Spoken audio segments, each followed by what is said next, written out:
Hi fam, I'm Eva Annie, and my last tarot video, which you can find on my YouTube page, Eva Annie, I talked about something about some grief, and for those of you who are still kind of processing and going through that empowerment process, I feel like I want to call it.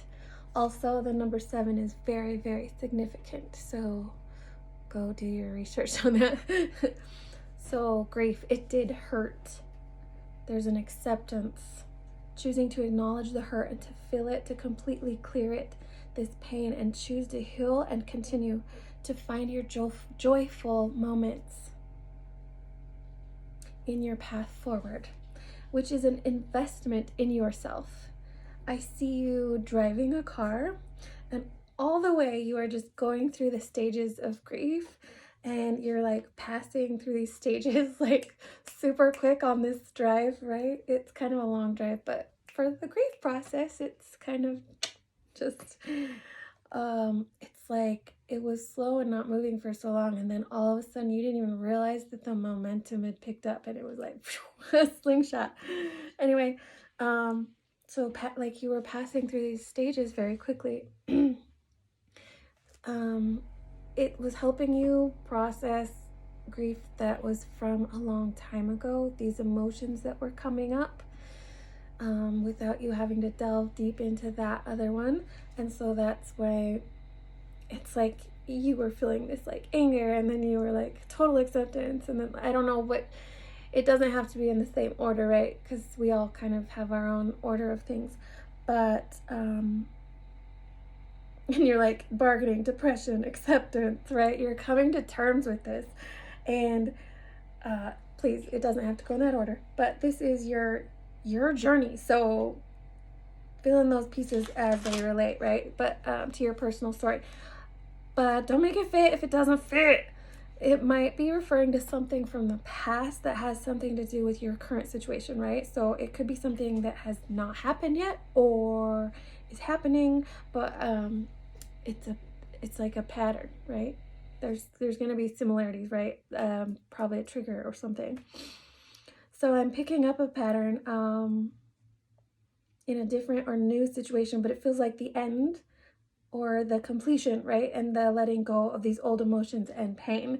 And as you shed off these layers, you almost, as if every step that you take in walking with you, like I see you and your ancestors or your spirit guides or angels, whoever, walking with you, honoring your steps, like our steps is what they want you to say, as you're reaping this or receiving this strength and support from your spirit team. And you can go through this knowing that it will not be a weight that you will carry once you've stepped through and you've shed this old skin. The owls are here, and however you want to say it, but into this growth from the seed that was planted long ago, and for you are blossoming, so to speak. But it's a feeling of also bitter and sweet. So looking back, you will honor yourself for walking through this fire. Mark my words. You will feel grateful for the past you that made the sacrifice. You also moved from instant gratification to truly building a strong foundation, like inner foundation, and you will start to see that on the outside more as you every step you take, right? So the everything or person that comes your way and it feels like a wrench in your path maybe is going to be seen and viewed as guided direction. And you will more easily be able to maneuver in strength and peace and even bliss. This kind of bliss that you can find in each movement that is more vibrant and more visible and infinitely abundant in the now. that you will not seek so hard outside of yourself anymore to fill this need. And it's just natural. And you achieve this balance here. This is the process that is happening with you, or is going to be happening, or that you've just come out of, depending on where you are on this path. Think of it like a spectrum or a dial, I don't know. Because you are integrating. So maybe the masculine and the feminine energies within you, integrating those pieces of you, as you are more focused now on your intentions and your personal investments. And it's like each now moment is you investing in you in each moment, into what you want to be and what you want to create, and that you can forego easily, more easily, these temporary disappointments, really, because it always leaves you wanting more, right? So it never really satiates, or, you know, long-term goals is what I'm saying. And the funny thing is, in this space, it feels more free because you're better able to really like flow and work with whatever's coming your way as part of that process. So it's fun, it's explorative, and growth kind of way, in a growth kind of way. So just really notice the subtle, which when we are in our now moments, we can notice those subtle signs and shifts and changes in energies and messages, just all of it. We really get more in touch with ourselves. Getting those, like, building blocks are being activated, right? I don't know. So in that pain that you've allowed yourself to feel or process through, seeing you as beautiful and not broken. It's like those pottery bowls, you know, where they put the golden,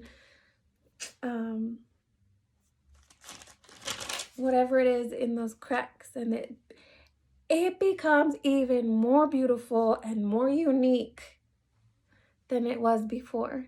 And by it being unique, nothing could ever duplicate, really. It would look like a fake, you know? So even if people were trying to imitate it, there's something that you know, about the repair, you know, that you just cannot emanate or copy, as it's like impossible to really duplicate, and it's easy to fake from a true beauty, right? Like the beauty of your tears, the beauty of your years,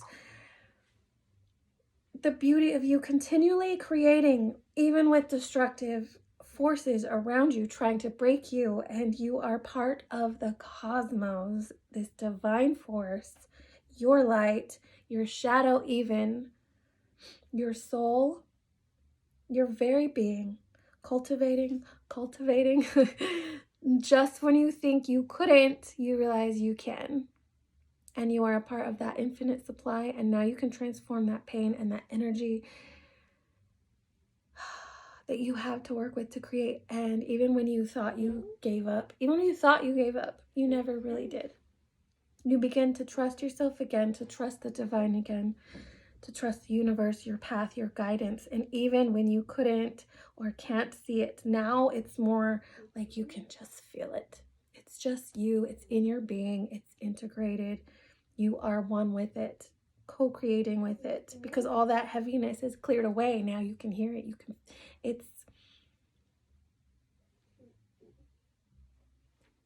It was quiet, but now it's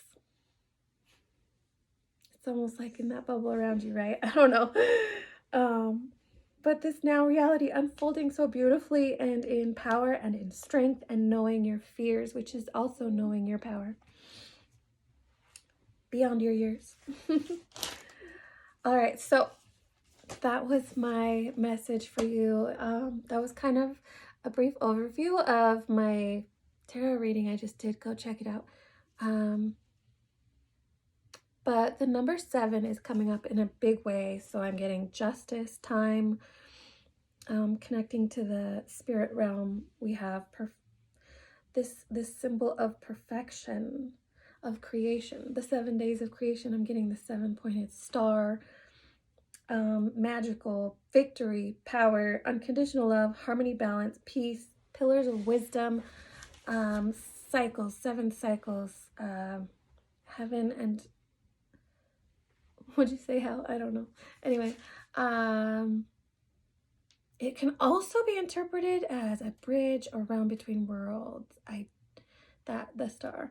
But it could represent sun, wood, sea magic, moon, wind, and connection. And it can also, like, the elements. So anyways, kind of just, I'm gonna ruminate on that message because it's not fully in yet. But I have 2 cards, interestingly, on the King of Swords and the 10 of Wands. Yes.